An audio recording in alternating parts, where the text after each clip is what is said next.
Hello, everybody. Today is the anniversary of the birth in 1930 of Stephen Sondheim, whose death was reported recently. The Guardian reporter Emma Brox once interviewed Stephen Sondheim, and the interview started off on a somewhat rocky footing because she had interviewed him 6 years previously and had commented about Stephen Sondheim's poodles and used the word fussy. And Stephen Sondheim started off this second interview by reprimanding her for the use of that word. He said it conjured up the idea of two small, silly dogs, whereas his poodles were large and handsome. And then he went on to say that actually the use of the word fussy, in that context, him being a gay person, was insulting.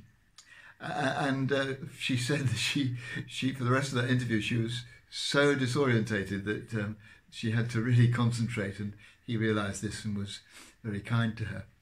But it made me think about how sensitive people can be to what to anyone else seems to be a completely harmless comment. And it made me want to be very careful not to upset people like that. It's difficult because sometimes you've no idea what it is that you're going to trigger. But I think if we really look at the people that we're talking to, we can often notice signs pretty quickly if we're getting onto territory that's best avoided. But I think more usefully is to think about what happens when we feel insulted or when we feel that our hackles are raised by some things somebody has said. We can be very sensitive ourselves, and I think often it is with something that is a quite harmless comment. Probably the person could have had no idea that they were going to upset us. And when that happens, I think the important thing for us is to look at why. What is it about an apparently harmless comment that makes me feel angry or frustrated or cross or upset?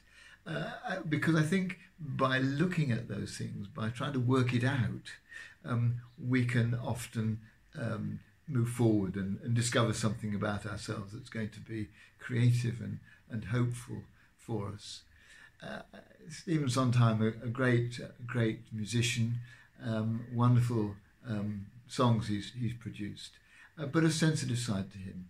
And even the most apparently confident people can be easily offended if the wrong thing is said.